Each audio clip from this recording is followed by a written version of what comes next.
Hello class 12th। आज हम practical questions chapter 6 economics के करने जा रहे हैं। कुल्ली अर्थव्यवस्था आपके बोर्ड के एग्ज़ाम पास में ये टॉपिक इम्पॉर्टेंट है, इसलिए मैं आपको यहाँ पे कुछ प्रैक्टिकल समझा रही हूँ। देखिए सी यानी होता है कंजप्शन, ठीक है, उपभोग। यहाँ पे आपको दिया हुआ है क्वेश्चन में 60 + 0.8 वाई, ठीक है। वाई मतलब है आपकी इनकम और 0.8 है आपका कंजप्शन, यानी इनकम जैसे बढ़ेगी उस हिसाब से आपका कंजप्शन भी बदलता जाएगा। यहाँ पे वाई ही हमें क्या ज्ञात करना है, संतुलित आय। टी यानी कि टैक्स कर हमें दिया है 90, आई इन्वेस्टमेंट निवेश यानी हमें दिया है 100, जी गवर्नमेंट एक्सपेंसेस हमें दिए 110 और यहाँ पे एक्स बार यानी कि हमको यहाँ पे दिया हुआ है आयात और निर्यात दोनों का एम, ये आयात और निर्यात का मूल्य जो कि हमें दिया गया है। देखिए यहाँ पे निर्यात है एक्स को हम डिनोट करते हैं निर्यात से और एम को हम डिनोट करते हैं आयात से। तो निर्यात हमारा दिया हुआ है 130 और एम यानी कि आयात हमें दिया हुआ है 70 + 0.05 वाई। यहाँ पे हमें पहला क्वेश्चन है कि संतुलित आय का स्तर ज्ञात कीजिए, ज्ञात करें।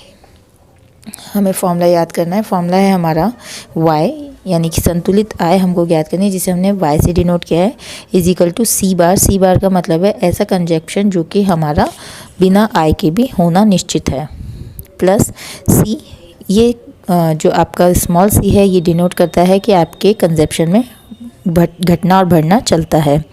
y आपकी आय है माइनस टी, ये आपका टैक्स है जो कि आपकी आय में से डिडक्ट होगा यानी कि घटेगा, प्लस आई बार यानी कि इतना इन्वेस्टमेंट है जो कि आपको करना ही है। जी बार ये भी फिक्स है, ये सरकारी व्यय है जो कि निश्चित है, इतने करने हैं। ये निर्यात है आपका जो कि आपको क्वेश्चन में गिवन है, माइनस ये आपका आयात है माइनस एम वाई। ये फॉर्मूला आपको लर्न करना है जो कि संतुलित आय का है। यहाँ पे हम आंकड़ों को बैठा देंगे, y की जगह y है जो हमें फाइंड आउट करना है। सी की जगह हमें दिया हुआ है यहाँ पे 60, तो हम यहाँ पे 60 लिख देंगे, प्लस सी का हमें दिया हुआ है 0.8, तो हम लिख देंगे स्मॉल सी में 0.8 जो कि चेंज होता है।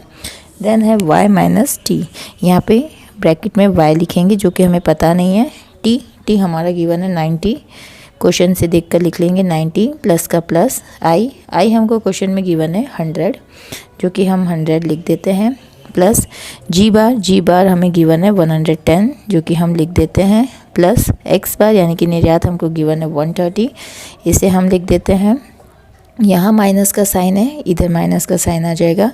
एम हमको गिवन है 70, हम 70 लिख देंगे, माइनस का साइन है, इधर प्लस का है, लेकिन हमें जो फॉर्मूले में साइन दिया है हम उससे ही फॉलो करेंगे। माइनस यहाँ लिख के एम हमारा है यहाँ पे 0.05, ठीक है, यानी ये ऐसा आयात है जो कि घटता बढ़ता रहता है आय के अनुसार।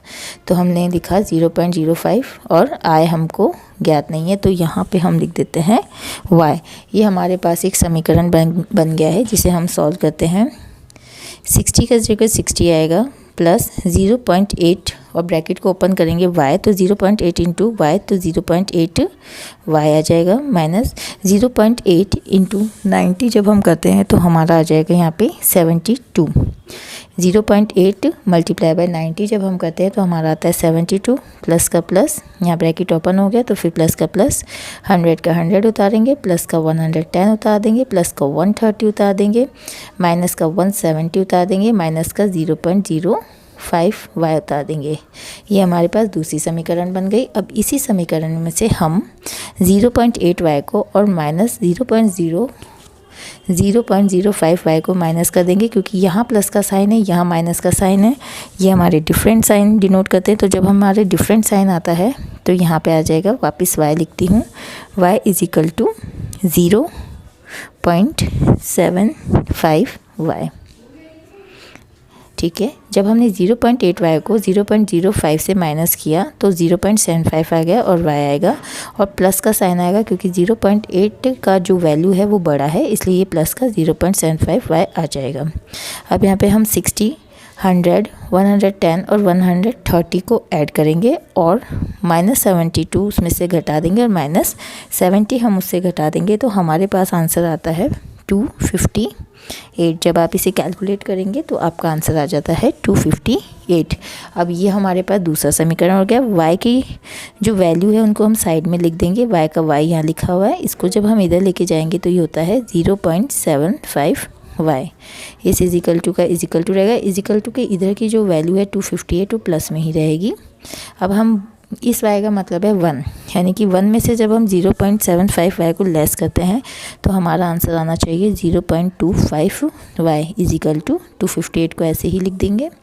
अब जो y के साथ की वैल्यू है वो अपॉन करके इस साइड चले जाएगी तो हमें y की वैल्यू फाइंड आउट हो जाएगी। तो हम लिखेंगे y इजिकल टू 258 अपॉन 0.25। यहाँ पे से पॉइंट को कैंसिल करते हैं नीचे से तो ऊपर 2 0 लग जाएगा।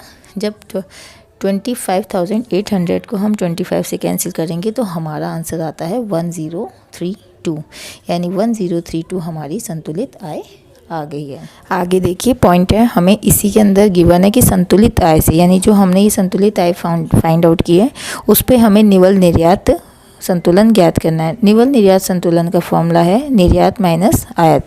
निवल निर्यात संतुलन में निर्यात हमको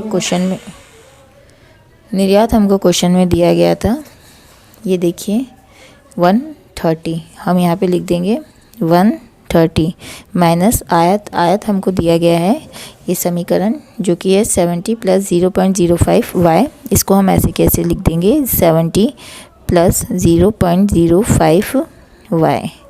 अब यहाँ पे 130 का 130 लिखेंगे, माइनस 70 का 70 लिखेंगे, प्लस 0.05 और y की जगह हमारी वैल्यू आई थी 1032 जो कि हम यहाँ पे लिख देंगे 1032। इसको आगे सॉल्व करते हैं। 130 माइनस 70 प्लस जब 0.05 को 1032 से हम इंटू करते हैं तो हमारा आंसर आ जाएगा यहाँ पे हमारा आंसर आना चाहिए 51.6। ठीक है, अब ये 51.6 हमारा आंसर आ गया। फिर से हम 130 करते हैं। जब हम इस पूरे को सॉल्व करते हैं तो हमारा यहाँ पे एक्चुअल आंसर आता है, हम डायरेक्ट सॉल्व कर लेते हैं। 130 प्लस 51.6 और फिर उसके आंसर से माइनस 70 करेंगे तो हमारे यहाँ आंसर आता है 8.4। ये हमारा निवल निर्यात संतुलन ज्ञात हो। हेलो स्टूडेंट्स, देखिए इसमें सी पॉइंट आपका इसी क्वेश्चन में है। जब जी 110 से बढ़ के 140 दे दिया जाता है, यानी पहले हमारे पास 110 था जब हमने संतुलित आय ज्ञात की थी, अब हमारे पास 140 है। तो फिर से हमें जब ये चेंज हो जाता है, यानी अब 110 की जगह हम 140 लेंगे तो पुनः संतुलित आय की गणना करनी है और साथ में निवल निर्यात संतुलन की गणना करनी है।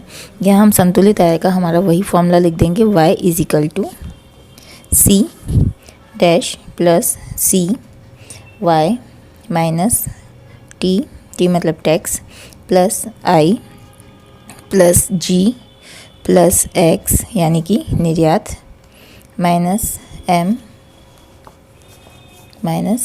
M Y.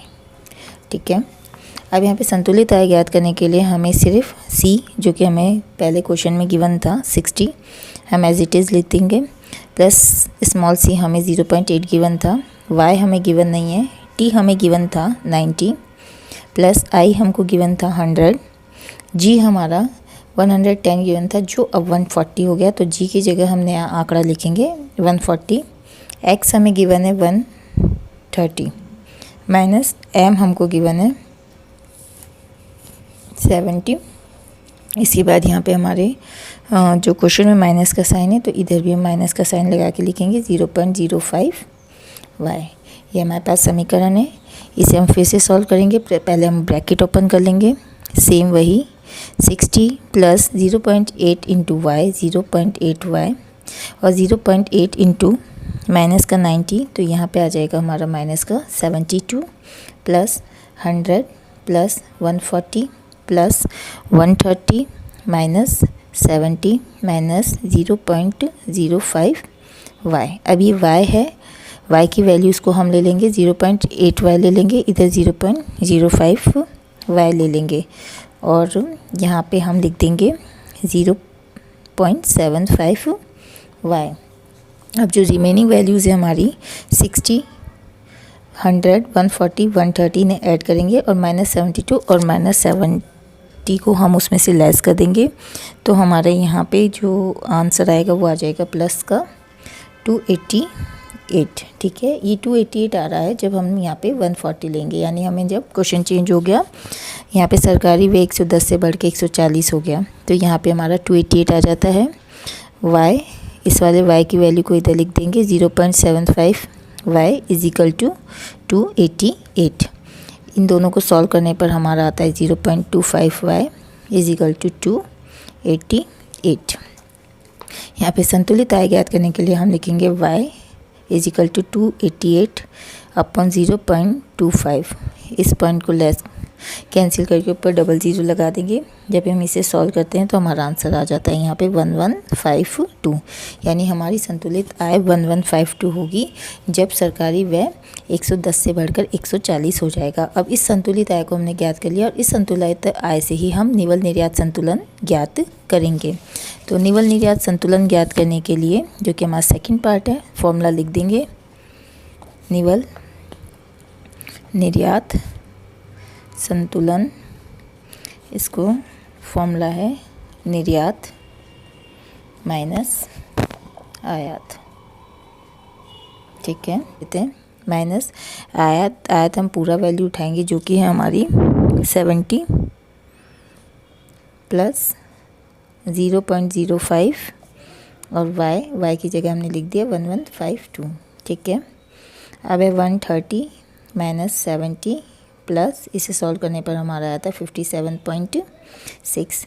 जब हम इस वैल्यू को सॉल्व करते हैं 130, जब हम 70 और 57.6 को लेस करेंगे और 130 को ऐड करेंगे तो हमारे यहाँ पे निवल निर्यात आ जाता है 2.4। Answer complete.